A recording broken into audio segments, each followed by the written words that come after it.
Y dice así la bendita palabra de Dios. Vamos ahora, ricos, llorad y aullad por las miserias que os vendrán. Vuestras riquezas están podridas y vuestras ropas están comidas de polilla. Vuestro oro y plata están enmohecidos y su moho testificará contra vosotros y devorará del todo vuestras carnes como fuego. Habéis acumulado tesoros para los días postreros. He aquí, clama el jornal de los obreros que han cosechado vuestras tierras, el cual por engaño no les ha sido pagado por vosotros.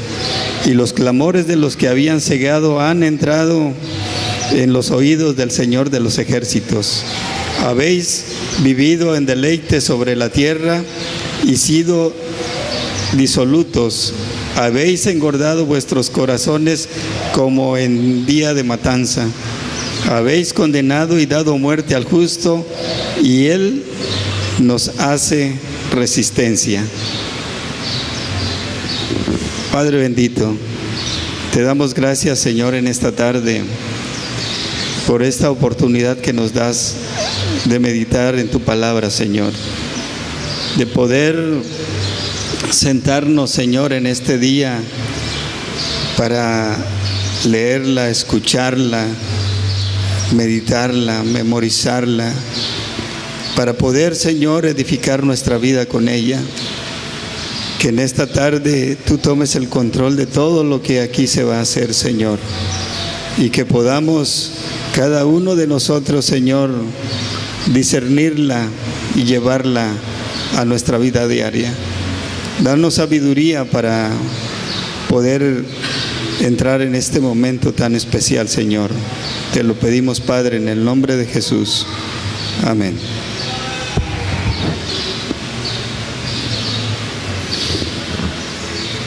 Empieza el capítulo 5, el apóstol con palabras duras, ¿no? Así como termina el capítulo 4. En el capítulo 4, a finales, en el versículo 13, habla de los jactanciosos, ¿no? E inicia el capítulo 15, dice, ahora vamos con ustedes, como quien está regañando, ¿no? Como cuando el padre o la madre dentro del hogar está llamando la atención a los hijos, ¿no?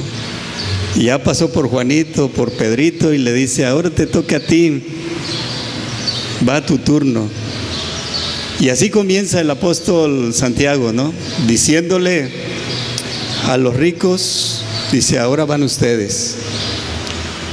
Pero si leemos con atención, se está refiriendo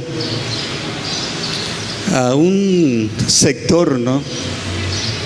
A una parte de ese grupo que tiene algunas cosas que reclamárseles, ¿no? En Mateo 16, del 19 al 21, habla de las características de estas personas, y ahí lo está diciendo nuestro Señor Jesucristo, ¿no? Dice, no os hagáis tesoros en la tierra donde la polilla y el orín corrompen y donde ladrones minan y hurtan, sino haceos tesoros en el cielo donde ni la polilla ni el orín corrompen y donde los ladrones no minan ni hurtan. Porque donde está vuestro tesoro, allí está también vuestro corazón. Esta es una de las características especiales, ¿no? A los que se está refiriendo Santiago. A los que en su corazón atesoran esta riqueza, ¿no? Se está refiriendo a una parte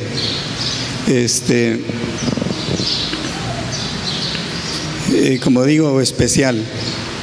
Y aquí describe las cosas por las cuales les tiene algo que recriminar a ellos, ¿no?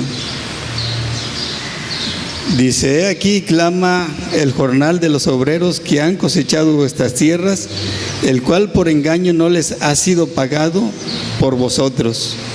Y los clamores de los que habían cegado han entrado a los oídos del Señor de los ejércitos. La primera característica de estos personajes es que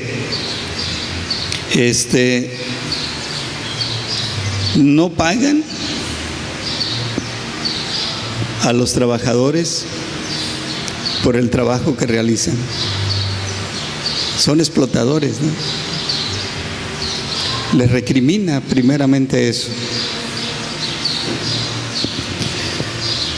Y esa es el no cumplir con el justo pago a quien trabaja. Es parte de lo que la ley prohibía, ¿no? El Levítico 9:13 dice: no oprimáis a tu prójimo, ni le robarás, ni retendrás el salario del jornalero en tu casa hasta la mañana. Entonces, la ley hablaba acerca de hacer un justo pago, ¿no?, a quienes trabajaban. Y estos personajes, pues lejos de hacer eso, les retenían e incluso hacían todavía otras cosas que vamos a ver más abajo. Dicen que habían vivido de los deleites. Dice: habéis vivido en deleites sobre la tierra y sido disolutos, habéis engordado vuestros corazones como en el día de la matanza. Habían vivido en los deleites, y esos deleites son los que describe la historia. Iba a decir parábola, pero no, es la historia del rico y de Lázaro, ¿no?, que narra nuestro Señor Jesucristo en Lucas 6:19, donde dice que había un hombre rico que se vestía de púrpura y de lino fino y hacía cada día banquete con esplendidez. A esta parte también es otra de las características de estos personajes, ¿no?, que de alguna manera, en lugar de hacer el bien, invertían lo que ganaban, sus riquezas, en los deleites, en hacer fiestas, en no ayudar al prójimo, sino al contrario, el explotarlo para poder tener más y hacer más cosas de estas, ¿no? Y no es algo de lo que, como hemos dicho en otras ocasiones, ha quedado en el pasado, ¿no? Encontramos aquí en nuestros tiempos, en nuestros lugares, aquí en nuestra región, en nuestro estado, en nuestro país, ejemplos. Por ahí de repente nos enteramos, ¿no?, de cómo gente invierte sus riquezas en este tipo de cuestiones, pero que lejos de ayudar al prójimo, le perjudican, ¿no? Y yo creo que ustedes sabrán algunos casos de estos, ¿no?, porque sí los hay. Dice: habéis condenado y dado muerte al justo, y él no os hace resistencia.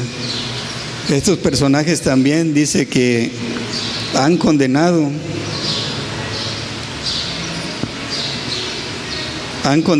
y dado muerte al justo, y él no os hace resistencia. Está hablando de los mismos personajes que habla en el versículo 4, del jornalero, de la persona que no tiene recursos para defenderse. Cuando habla de condenación, quiere decir que lo ha llevado a los tribunales, a la justicia, lo ha llevado a juicios, y porque no ha tenido con qué defenderse, pues generalmente lo han declarado culpable, ¿no? Le dan una condena. Y también, si buscamos en nuestro tiempo situaciones como estas, pues las hay, ¿no? Dicen que las cárceles están llenas de gente inocente, ¿no? Y por ahí encontramos en los noticiarios, en los periódicos, de repente noticias en las que tal activista, tal indígena, tal personaje ha sido liberado después de haber estado tantos años en la cárcel porque se ha comprobado su inocencia. Pero en su momento no tuvieron los recursos para demostrar que eran inocentes, ¿no? Aquí, lejos de nuestra justicia, de que se compruebe que somos culpables, primero se nos condena, ¿no? Y después demuestra si eres inocente. Y generalmente quien tiene recursos para contratar abogados puede demostrar su inocencia, y en ocasiones hasta no siéndolo, ¿no? Porque el recurso económico, pues sí, tiene mucho poder, ¿no? Y ese es el poder del que abusaban estos personajes, estos ricos de los que está hablando aquí Santiago. De ellos que llenos de codicia, llenos de la ambición de tener más, incluso dice que daban muerte al justo, ¿no? Y aquí muerte al justo puede darse en dos sentidos: en el que realmente perdía la vida la persona sobre la cual estaban haciendo injusticia para quedarse con sus bienes, hasta una muerte no literal, sino una muerte que proviene del no poseer nada, del haber perdido todo y no tener a la mejor esperanza, ¿no? Un jornalero al que se está refiriendo aquí Santiago, pues entiende que es una persona que tiene pocas propiedades, o que a lo mejor no poseen muchas cosas, ¿no? Incluso a lo mejor no es dueño ni del lugar donde vive, ¿no? El personaje del que está hablando aquí, de un jornalero, es una persona que va al día, que todos los días tiene que recibir su salario para poder comer en el día que corresponde, ¿no? Y por eso comienza hablando, cuando describe las características de estas personas, comienza hablando de que no paga la retribución, que no da la retribución del trabajo por el trabajo realizado, ¿no? Entonces, habla de la muerte del justo en esos dos sentidos, ¿no? De aquel que lo pierde todo y pierde esperanza. Y termina el versículo 6 diciendo que Él no os hace resistencia.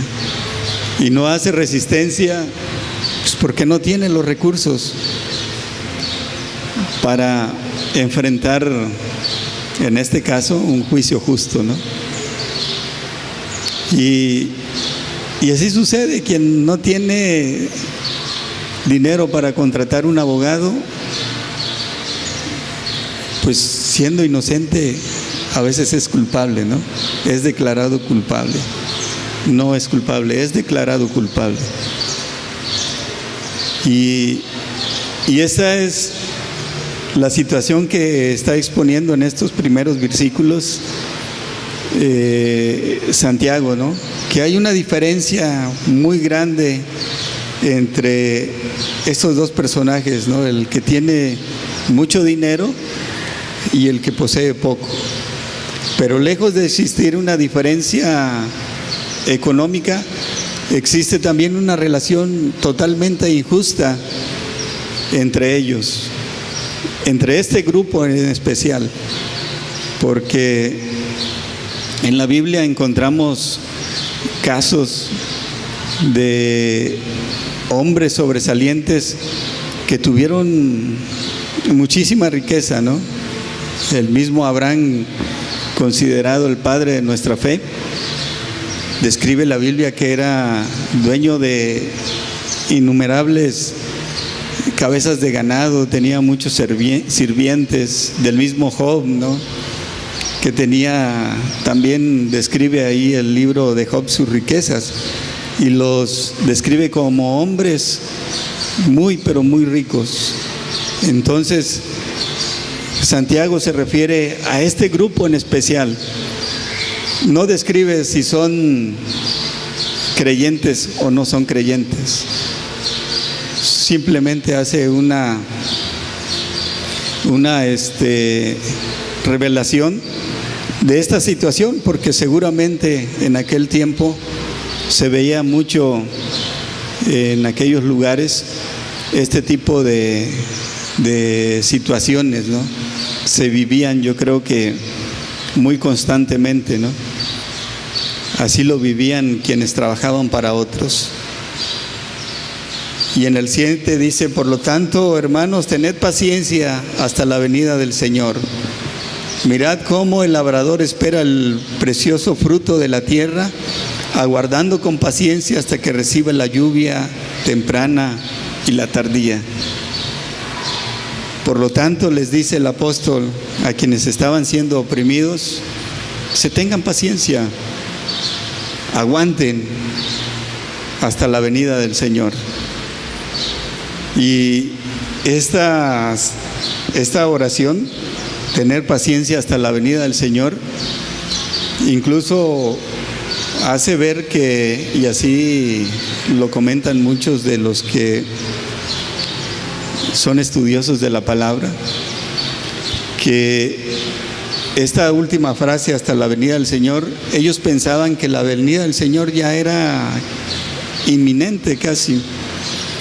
Es inminente, pero que iba a ser muy pronto, ¿no? Que a lo mejor a ellos les tocaría ver al Señor en su segunda venida, ¿no? Y que esta venida seguramente que quitaría todas estas injusticias, ¿no? Porque Dios no hace excepción de personas. Entonces, donde tanto estos ricos que oprimían a los trabajadores estarían en un mismo estatus, no habría alguien con más valor que otro, ¿no? Ante nuestra sociedad somos elitistas, ¿no? Y creamos clases sociales que nos diferencian a unos de otros, ¿no? Dicen la clase media, alta, baja, y arriba de la media alta existen todavía otras que se van diferenciando entre unos y otros, ¿no? Ahí están los verdaderos ricos, ¿no? Los que tienen millones, los que tienen billones y los que ya no saben lo que tienen, ¿no? Y abajo de esos también hay otras más, ¿no? Clase media, alta, media, baja. Existen los pobres, existen los que viven en extrema pobreza, y así se va clasificando, ¿no? Pero ante Dios no existen esas diferencias. Ante Dios, les dice el apóstol Santiago, tengan paciencia, porque cuando el Señor venga, todos vamos a ser iguales. Y estos problemas que están viviendo ya no van a existir. Y les pone el ejemplo del labrador, dice, dando con paciencia hasta que reciba la lluvia temprana y la tardía. El que trabaja el campo espera con paciencia la lluvia. No puede hacer él nada más que esperar a que lleguen las primeras lluvias para comenzar a trabajar. Así que ¿de qué se mortifican ellos, no? Como si pudieran hacer llover, ¿no? O con sus preocupaciones pudiera caer el agua. No, todos los años quienes siembran se preparan, compran los líquidos, las semillas, los fertilizantes que van a necesitar, los tienen listos porque están esperando la primera lluvia. Y una vez que cae, comienzan sus actividades.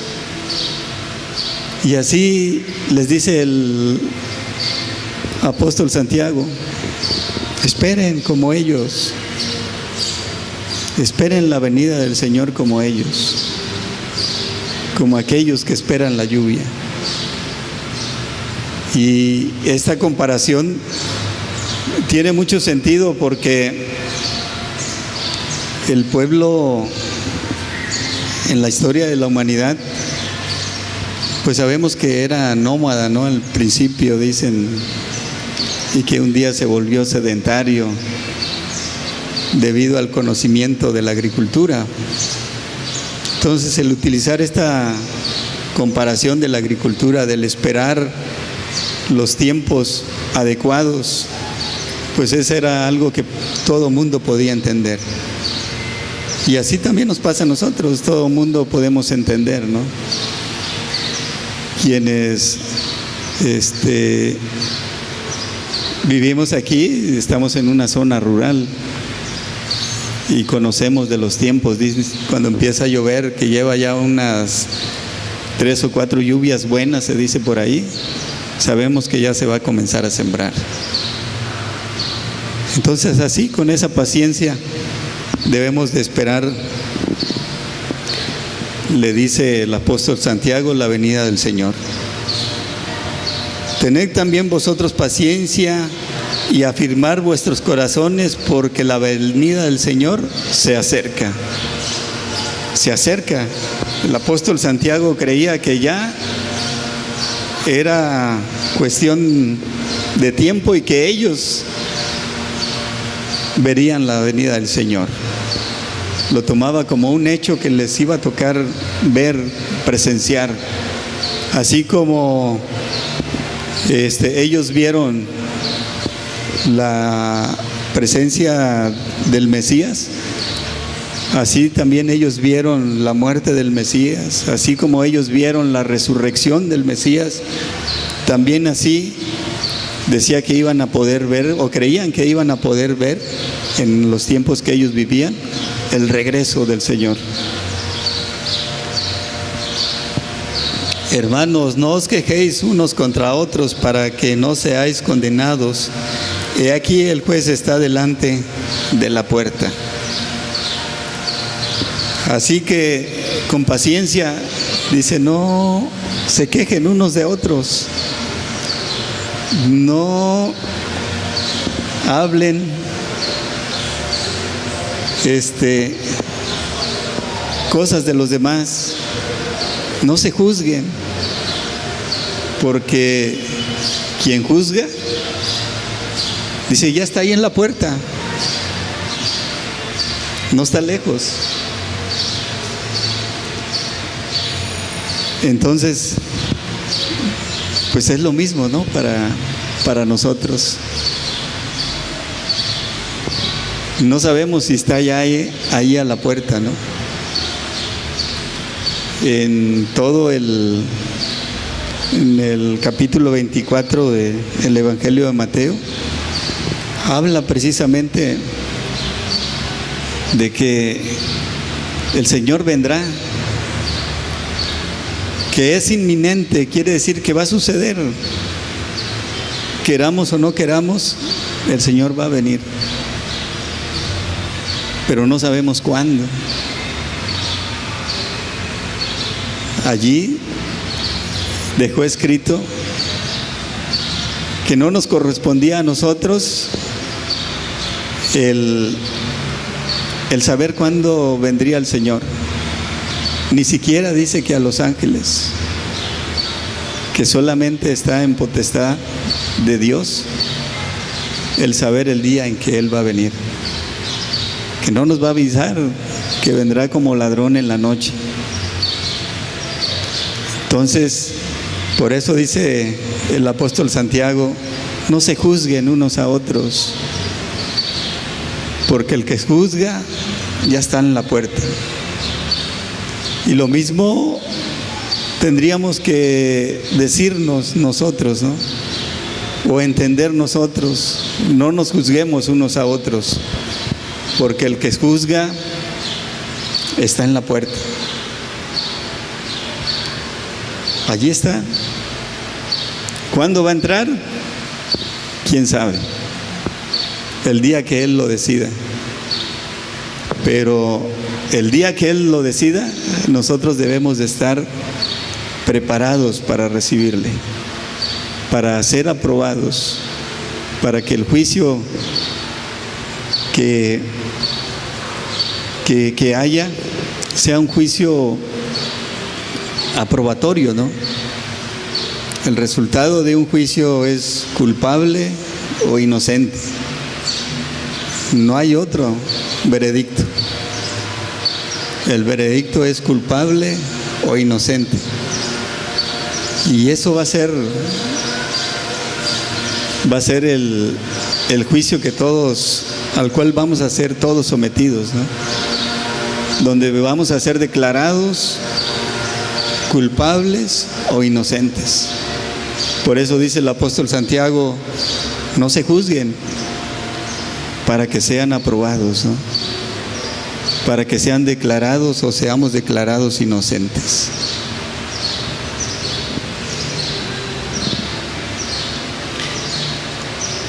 Hermanos míos, tomad como ejemplo de aflicción y de paciencia a los profetas que hablaron en nombre del Señor.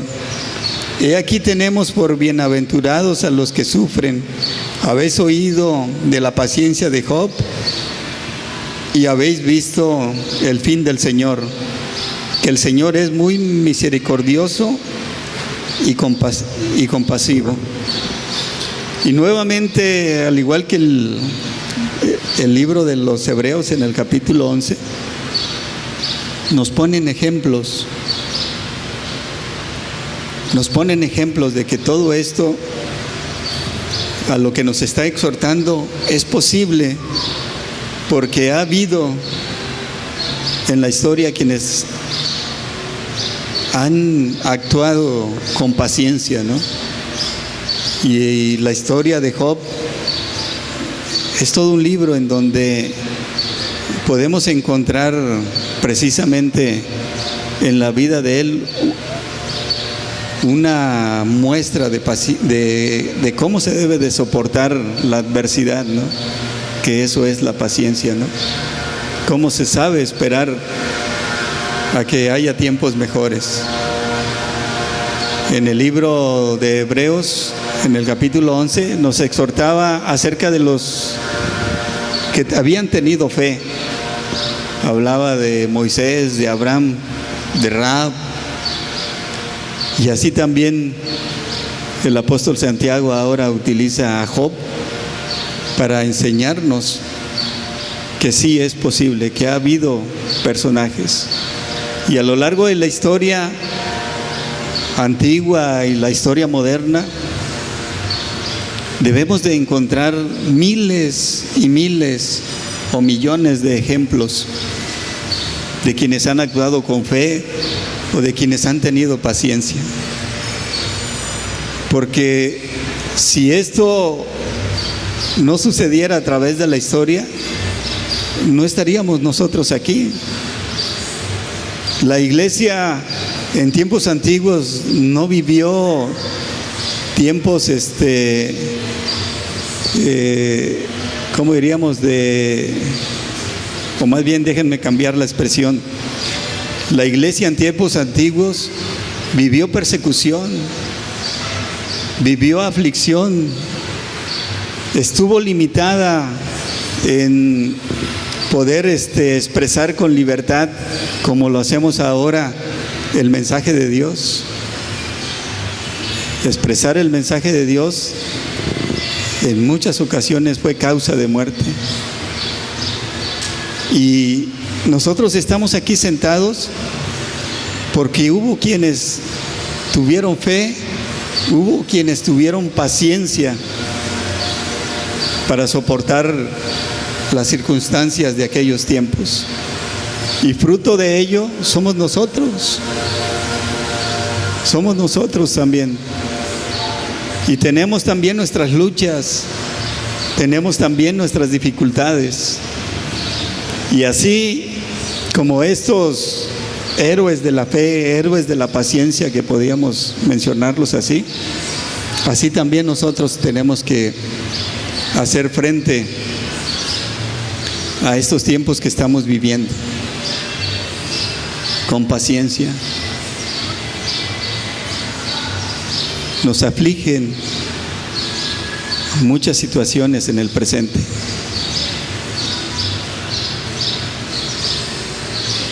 Pero tenemos la esperanza de que un día todo cambie. Tenemos fe de que no todo va a continuar así.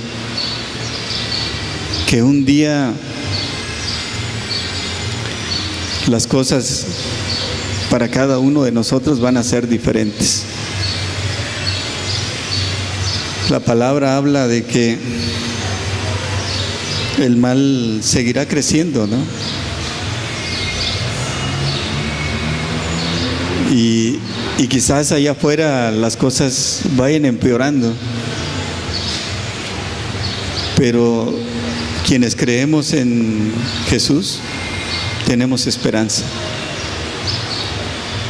Tenemos esperanza de que nuestras vidas sean mejores cada día en medio de la desesperanza que hay allá afuera, ¿no?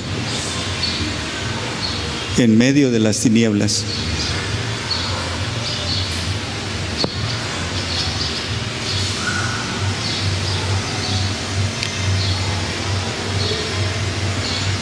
Pero sobre todo,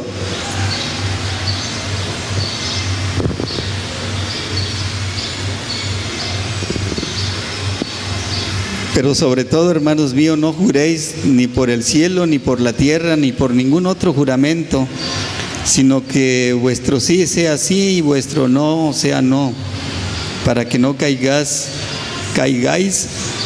en condenación. Que nuestro sí, primero que no juremos, ¿no? Que no utilicemos a Dios para ¿cómo diríamos? Cerrar un pacto, ¿no? O por dar credibilidad a nuestras acciones, ¿no? Y según algunos ahí comentaristas hablan de que esta parte viene porque los judíos tendían mucho a hacer juramentos para establecer sus verdades, ¿no? Para establecer sus compromisos, pero que en algunos de los libros que ellos escribieron, que los tomaban como casi como tenían el valor como el de la Biblia, ¿no? El Talmud, en donde ellos interpretaban la palabra y ponían sus normas de conducta que según emanaban de la misma palabra, ¿no? En donde una de esas, ¿cómo diríamos?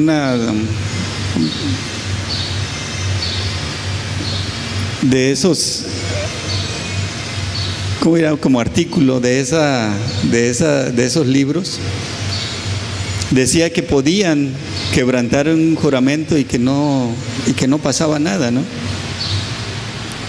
Y haciendo o abusando de esta interpretación de estos escritos, se estaba jurando en vano en el nombre de Dios, abusando de ello, ¿no? Y por eso el apóstol Santiago decía: si ustedes dicen algo, cúmplanlo. Si dicen que sí, cúmplanlo, y si dicen que no, sosténganse también en un no, ¿no? Lo que nosotros conocemos como la palabra, ¿no? La palabra dada, la palabra que anteriormente se sostenía, ¿no? Un compromiso se cerraba con un saludo de manos, o con un sí lo vamos a hacer, o con un yo lo compro, o con un yo lo pago, o con yo lo hago, o con un no definitivo, ¿no? No puedo hacer lo que tú me pides, porque el decir no está en nuestro derecho, ¿no? Y decía: cumplan su palabra, la palabra que den, cúmplanla. No necesitan hacer un juramento poniendo a Dios de testigo. Simplemente, si ustedes confirman algo, háganlo. Y eso es lo que podríamos poner como un valor espiritual universal, ¿no? En donde lo que empeñemos a través de nuestra boca, lo hagamos, ¿no? Es por eso Santiago también habla del que hay que ponerle freno a nuestra lengua, ¿no? A nuestra boca. Y precisamente para adquirir un compromiso a través de la palabra, pues hay que tener cuidado con lo que decimos, ¿no? No hay que ser hay que meditar más las cosas, ¿no? Para que podamos cumplir, para que no caigamos en descrédito, ¿no? En donde lo que se pierde es la confianza, en donde después comentan: ya no le creas, si te dijo que sí, no le creas, porque nunca cumple lo que dice. Entonces Santiago habla de eso, ¿no? ¿Está alguno entre vosotros afligido? Haga oración. ¿Está alguno alegre? Cante alabanzas. ¿Está alguno enfermo entre vosotros? Llame a los ancianos de la iglesia y oren por él, ungiéndole con aceite en el nombre del Señor. Y la oración de fe salvará al enfermo, y el Señor lo levantará, y si hubiere cometido pecados, le serán perdonados. Y describe 3 situaciones, y para cada una de ellas da una recomendación. ¿Está alguno afligido? Haga oración. ¿Está uno con problemas? Ore. Porque el estar con problemas, ¿qué es lo que trae al hombre? Depresión. El ánimo se nos cae, ¿no? El semblante del hombre con problemas es bien diferente a cuando no los tiene, ¿no? Cuando te ven, dicen: algo te pasa.